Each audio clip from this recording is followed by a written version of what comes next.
Well, good afternoon. I'm Juan Barragan. I'm an urban planner, an architect as well.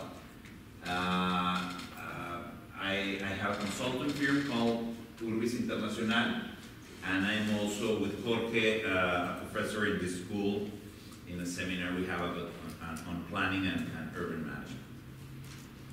And well, we're going to talk about land use and urban mobility. Of course, we're going to talk about Monterrey, but not only Monterrey, we have to give some examples, international examples, to understand this a little bit.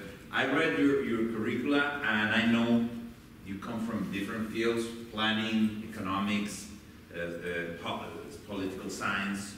So this is a very technical matter, these things. So if there is someone who thinks I'm not being clear or I'm going too fast, please ask me, because for urban planners this is going to be very easy to understand, but perhaps from people from other fields it's not so easy.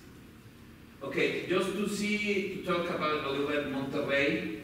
Monterrey, I don't know if you presented already a little bit. Well, Monterrey is very particular city because we have a lot of mountains, and especially these 7 chains of mountains are very complicated for the city, because when it rains, when you have a hurricane, we have a lot of water here, a lot of water. And this is considered to be one of the fastest flash flood river in the world, in cities, in urban cities in the world. Perhaps the fastest, I don't know. The water here comes at a speed of 70 kilometers per hour, and we can have as much as 5,000 cubic meters per second. So it's complicated for the city. But most of the time it's dry. Let's say we have a phenomenon, hurricane this bad every 15 years. So the rest of the time is dry, but when we have a hurricane, it's complicated. And it's a city that has been growing like a hand, you know, with fingers. First, in between the mountains, and second, following the main highways. Okay, I want to go back to 20 years ago, because what is interesting about Monterrey is what happened in these last 20 years. In 1997, and I remember very well this date because it's the year when I started working with the government. I worked in the government for 12 years. In 1997, Monterrey was considered the city with the best mobility system in the country. Yeah. Was that because it was good, or the rest of the country was terrible? I mean, No, Monterrey had a metro for 20 years. Yes, but Monterrey were having only freeways and highways. You could go across the city in 15 minutes and 20 minutes. That was the way people were thinking, and that was a big mistake, because since the highway mobility, the freeway mobility was so good, everybody started going very far away. So the good freeway system was one of the causes of our decline, but not the only one. We had a lot of freeways and highways. We had 660,000 cars. Rate car population of 17.3%, which is very good rate, if you know a little bit about mobility. We had two metro lines. At that time, they were 34 kilometers. And 67% of our trips were in transit. 67% of our trips were in transit, mainly in public bus, very little in metro. Why? Because Monterrey has very, very low density. Si se me hace que sea demasiada luz.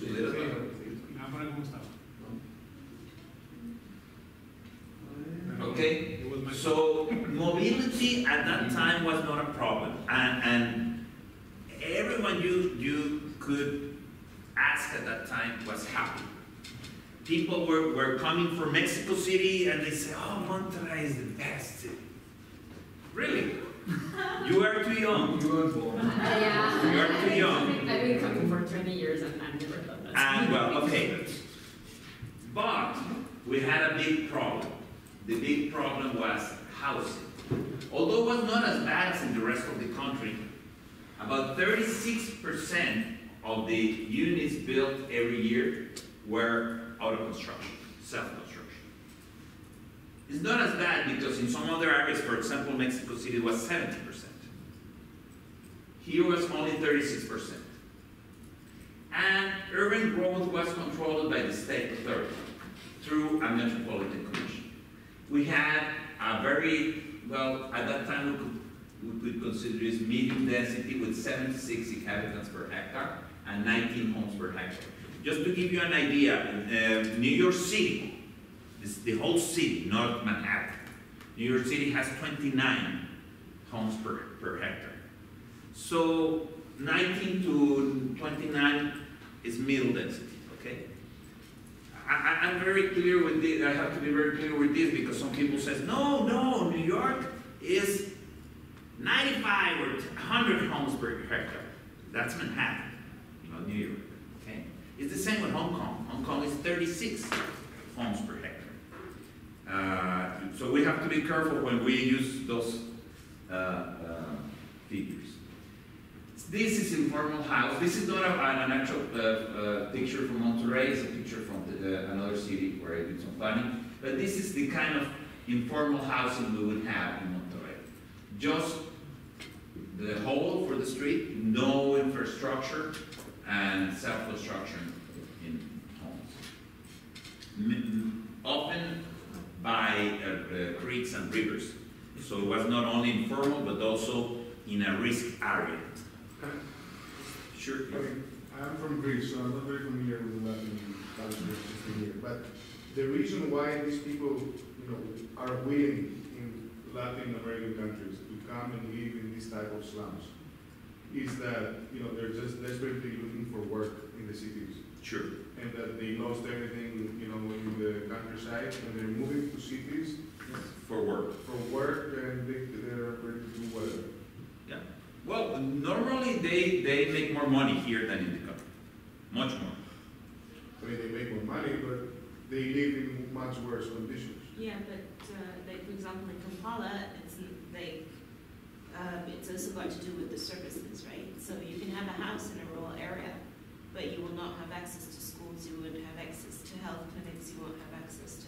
So like in part it's the perception of being able to get a job, but in another part it's because services are far more concentrated in urban areas. And there is also a cultural phenomenon. This big migration started when TV started. And people would look at the TV and say, oh, that's a city, I want to go there.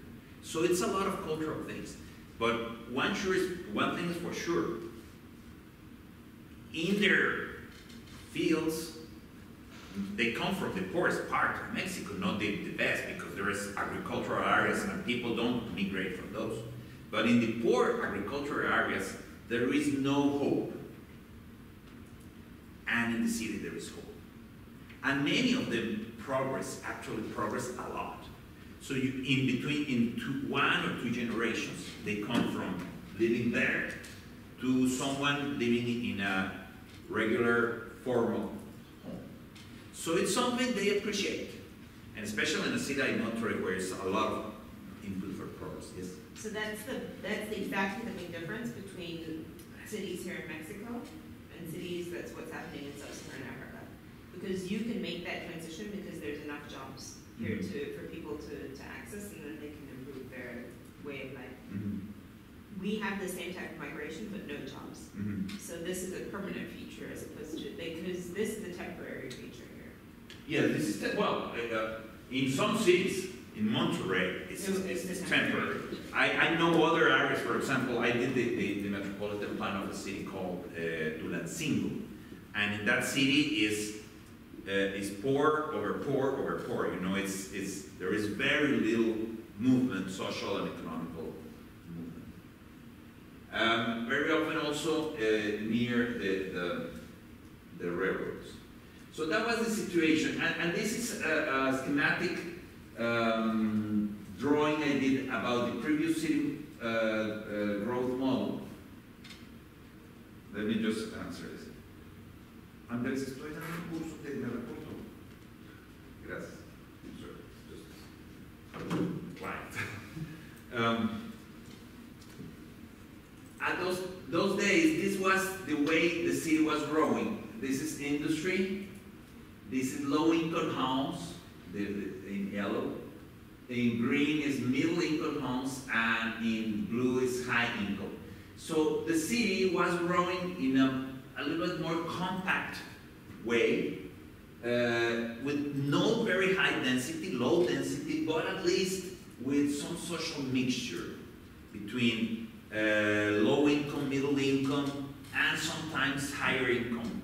And that was something, of course, we had a lot of criticism at that time, but nowadays we see that that was a good mode, because people were getting mixed, and that would help people from lower income to come to higher income, or to have more opportunities and so on. The big problem of Monterrey at that time was the little respect for environment. And there were mainly two issues. One was pollution, and the other one was stormwater management. And the problem with stormwater management was that people was growing, building in the mountains. We have been trying to stop that, and every time we have a renovation of the legal framework, we have to fight because developers want to build higher and higher in the mountains. And the problem of this building in the mountains is that all the stormwater system collapses when you build in the mountains. I don't want to get too technical, but what happens is that we have not only more water coming down, but water coming down at a fastest speed, because urbanization triples, in general terms, triples the speed of water coming down. So all the infrastructure we had here, that perhaps it was built 20 years ago and it was working pretty good, but now with this urbanization, it doesn't work anymore. Sometimes it can look very nice, you know, building in the mountains is sometimes nice. Actually, in Greece, it's beautiful, you know, in the Greek islands, you know, you go and see that. But for urban planning, it's not very good. It can be with all these colors, that's nice, but not efficient. And it creates a lot of problems for these people here. You know, you can imagine an old lady that lives here and has to take his. There is no streets, so it has to go all the way up with groceries and things like that. But it looks nice. Santorini, for example, is beautiful. Okay, and this is very typical from Latin America, and this is something we criticize a lot. This was the city in 1940. The city was here. I don't know if you can see the boundaries. Okay, and these were I emphasize in blue the creeks. As I told you, here there is not much rain, but when it rains a lot. So these creeks all the time were dry. So people said, well, that's no problem. I built on top of that. So we started building all over here, and one day we realized that that was a crazy mistake. So we had to build some water management infrastructure that is very expensive, especially if you build it afterwards. So we, since we didn't respect the natural context, we had to spend lots of money to an amount that we couldn't do it anymore. So we have to change. That was one of the things I did, to change the legal system to forbid to build into a creek, even if it's a little creek. Actually, I have to tell you, in planning, the worst risk areas are the little creeks. Because the big rivers or the big creeks, nobody builds on top of them. The little ones are the ones who create a lot of problems. So we had a lot of risk points, and we have to solve those problems. I'm talking about 20 years ago, okay, that was the situation. And the economy was very centralized in what we call el Grupo de los 10. I don't know if you already talked about that. El Grupo de los 10 was the 10 big industrial groups of the city. Sometimes there were 12, sometimes there were 13, but most of them we had steel, packing, petrochemical, tourism, cement, petrochemical, beer, Coca-Cola, commerce, Gamesa was food, steel and aluminum, auto parts, oil and gas, infrastructure, glass, electrical components. These 10 groups controlled most of the economy, and it was very easy to plan with them because there were 10 people. So every time you had to take a big decision, you would go with the 10 people and say, okay, what do you think? It was very easy to convince. But at the same time, if there's only 10 people, they also have a lot of power in making sure the decisions are in their favor. Like it works both ways around. Yes, but for urban planning, that's good. Because the ones who move things for us are urban developers, not industrialists. Industrialists usually are our allies. Why? Because what they want is efficiency. They want good conditions for their workers. They want good mobility so they can move merchandise. So most of the time, of course, there are exceptions, and those exceptions are those industrialists that are also urban developers. Those are the exceptions. But usually industrialists are our allies, 90% of the time. And it was very concentrated. But things changed a lot in the past 20 years. First was NAFTA. And now we're talking about NAFTA. NAFTA changed the rules of roads. Yes? Some previous slides, you showed like industrial corridors, like, I don't know, maybe like four or five industrial corridors. How they established there?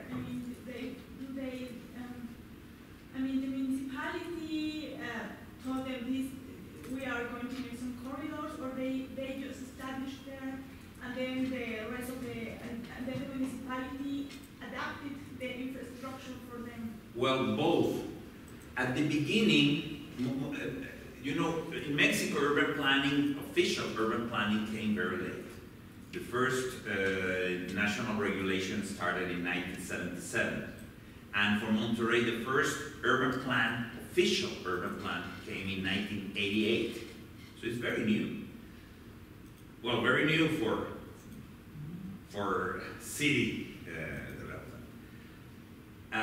So what happened is, but before there were some sort of commissions, and those commissions will guide a little bit the way industry will locate.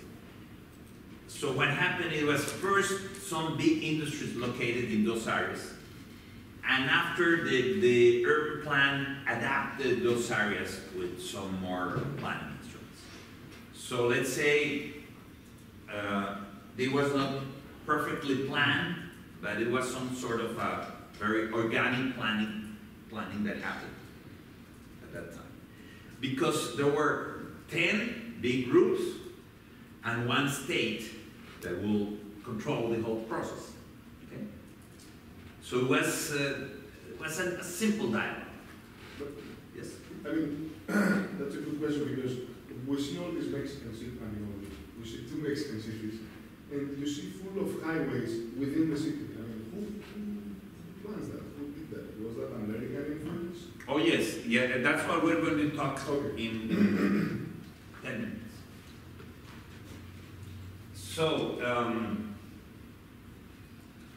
the first thing was the transformation of that group of 10. Many of those groups changed, sold some of their factories, some of them disappeared, and there were new people coming, but mainly there were a lot of foreign companies coming. And to attract international investment became one of the goals of the state. So we were doing everything to create, to attract foreign investment. Just to tell you an example, in 1988, there was no one industrial park, private industrial park in the city, no one. And now we have something like 85 industrial parks. So it was a huge explosion of this attraction of industrialists. New actors, new companies. The latest one has been Kia, that has created a lot of problems in the city. And also something important is that the tertiary sector, the service sector, started developing very fast. A lot of office buildings, companies related with services like lawyers or engineering designers and so on. What was the problem with Kia? Well, okay, what I'm going to talk later, but the problem of Kia is that the government, in order to attract the company, promised and signed contracts with the company that they were going to invest something like $200 million in infrastructure for them, and the government didn't have that money. So it's a big problem because now they are in a process of renegotiating those contracts, and it's not very easy. And Korean people, it's very difficult, you know. So I have a client that has a piece of land just in front of Kia, and they're complicated. But anyway, it's part of development. What happened is that, you know, if you read news, they talk a lot about Kia in Monterrey right now. Okay, one of the big things that changes was the Mexican Constitution. In 1997, the Mexican Constitution enforced the states to then concentrate urban planning decisions and urban planning management. And that changed a lot in, not Monterrey, in every major city in Mexico. Because although if you think of this as a democratic process, well, it's better than municipalities take the decisions about urban development, because they are closer to people. You know? But what happened is that the coherence of the city was lost, and we started having that American model coming, and I will show you. First, there was no coordination mechanisms within the municipalities. I have to say that in Mexico we have 59 metropolitan areas they concentrate 67% of population and 83% of GDP. So Mexico is a metropolitan country, okay? Mexico City, Guadalajara, and I think you've been there, Monterrey, but not only, Tijuana, León, Torreón, everything is metropolitan. We have 2,500 municipalities in Mexico, but 350 are metropolitan, and that they concentrate everything. People, money, education, services, whatever, and so on. So this situation created first a mobility problem, and we're going to talk a lot about it, an environmental protection problem, an economical development problem, and water supply and treatment and stormwater management. Those were the most important problems were created by this change in the Constitution. As a matter of fact, only 2 months ago, we changed the Mexican legal framework in order to reverse this problem, but 15 years later. So, did they pass all urban planning related powers to the municipalities? Yes. Or just the land use? The municipalities. Yeah, but everything, including, you know, the whole planning of the area, or just land use and zoning? Land use, zoning, and everything. They have to be in coherence with the metropolitan plan. But the metropolitan plan only talks about the main infrastructure, the principal infrastructure. So, well, I mean, as a plan, it doesn't sound that bad. Yes, but in reality, it did, because those municipalities that were inside the actual plan, they responded not so bad, but the city started expanding. I was the Secretary of Urban Development of the state, and I can tell you that it was a big problem. I had nothing to do. I would go to discuss with the mayor of that city, and he would say, I have all the powers. So although you are the state, you don't have to tell me. So it was a big problem, and now it's beginning to change, to enforce coordination. Okay? It's a problem all over the world, as a matter of fact. But many cities like New York or Los Angeles, San Diego, Barcelona, London, they have solved that through institutional mechanisms that we're trying to put in place right now. So those are all the metropolitan areas in Mexico, as you can see all over the country. The other problem, the other situation that had a big influence in these last 20 years was the transformation of the housing buildings. At the same time that we created this decentralization of urban institutions, decentralization, we were living an explosion in the housing industry. From 2000 to 2008 or 2009, I have it here, the amount of homes built with mortgages, that's what we call a formal home, a home that is paid by a credit or a mortgage, passed from 100,000 to 500,000. That was enormous, of course, and it was a result of the transformation of all these institutions. The most important is Infonavit. Have you heard about Infonavit? Yes. Infonavit passed from 6,000 units to 350 units in those years. And how they did? Well, they just put some order in those financial institutions.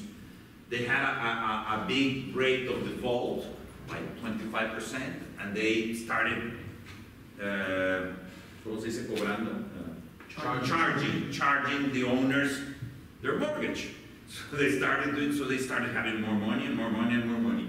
And the second thing was CONAVI, that established first a coordination of all the housing policy, and also they started giving subsidies to the poor people.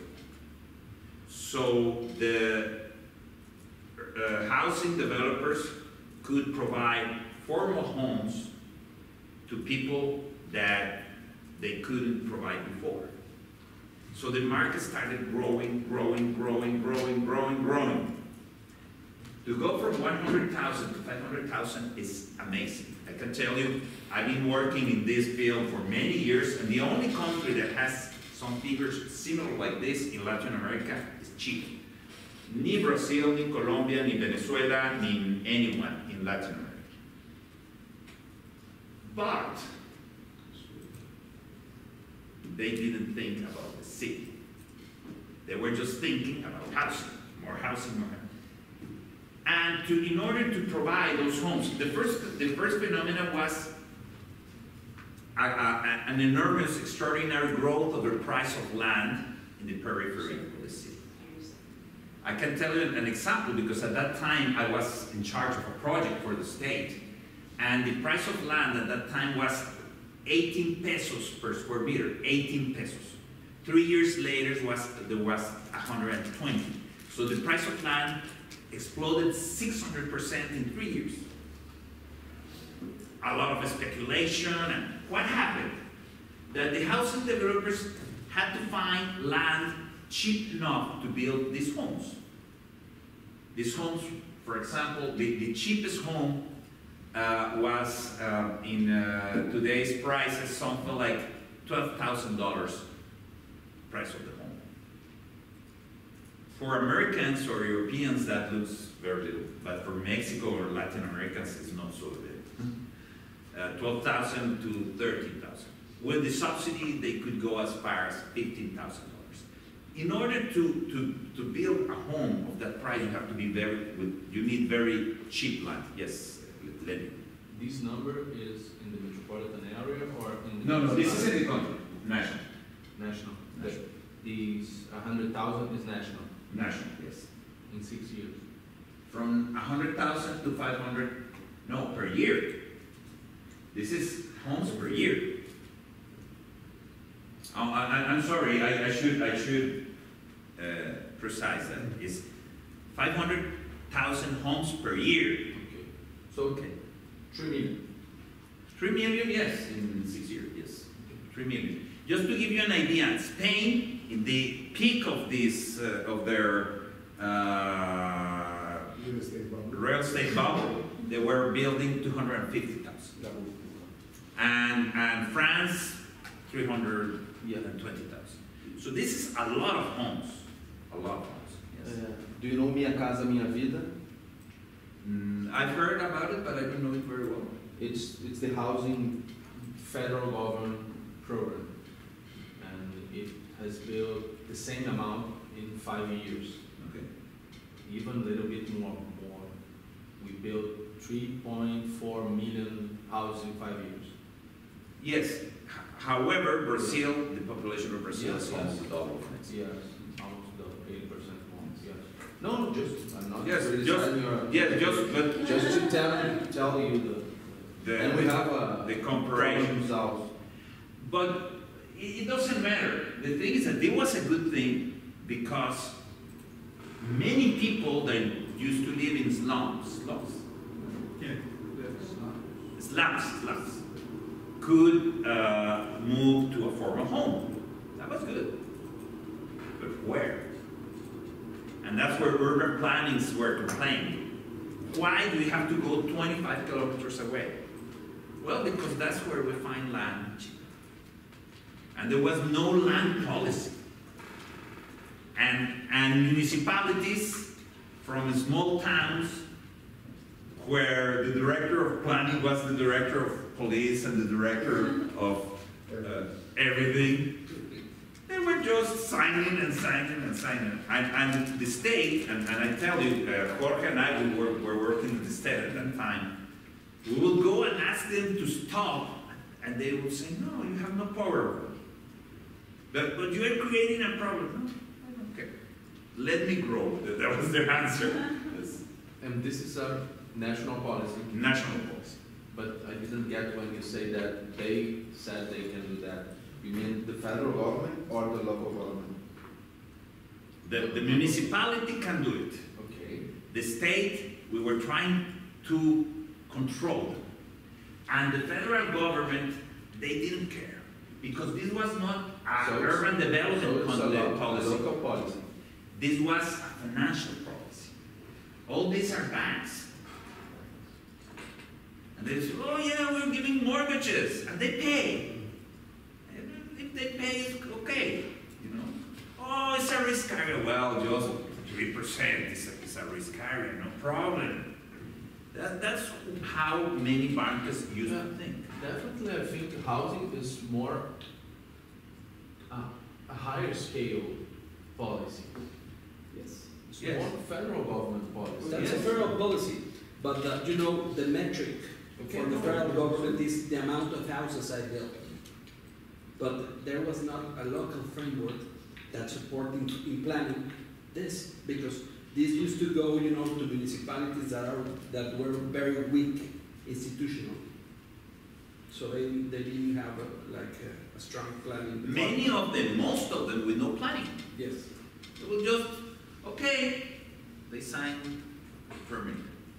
No planning, no metropolitan coordination, no nothing. The only way we could a little bit control them was water.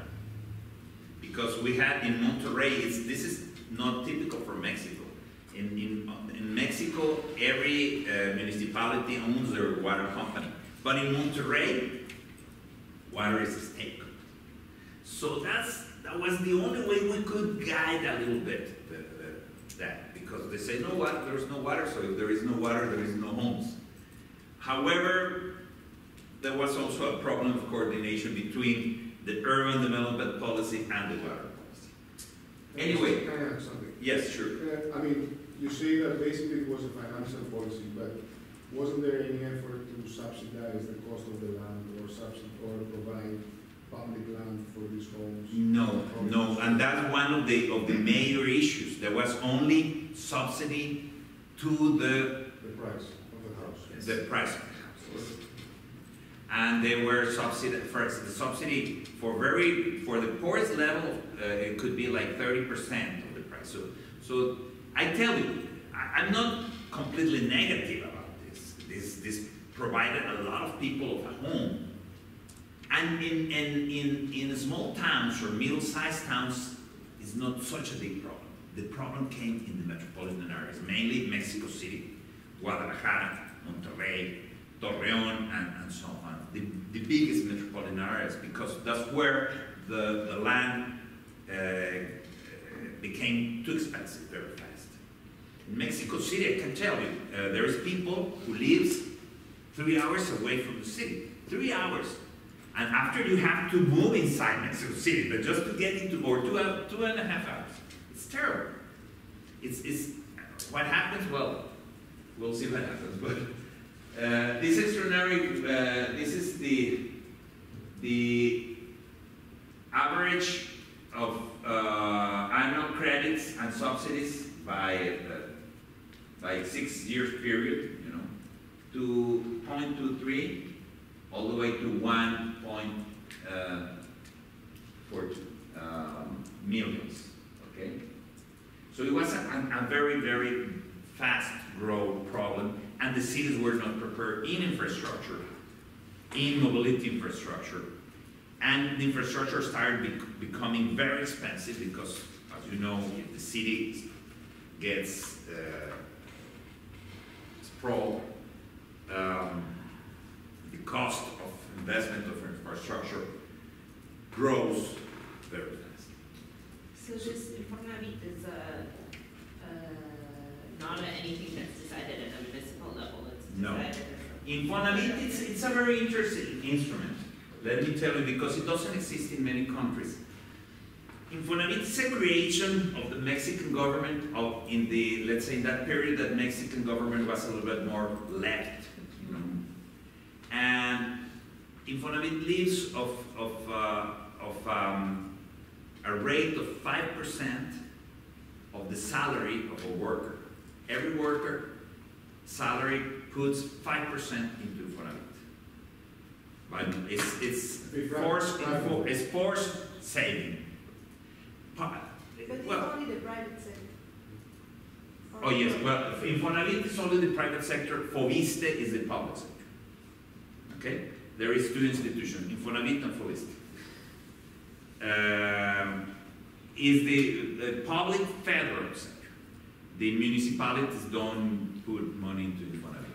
But say that increased the number of people with savings for housing very, very much.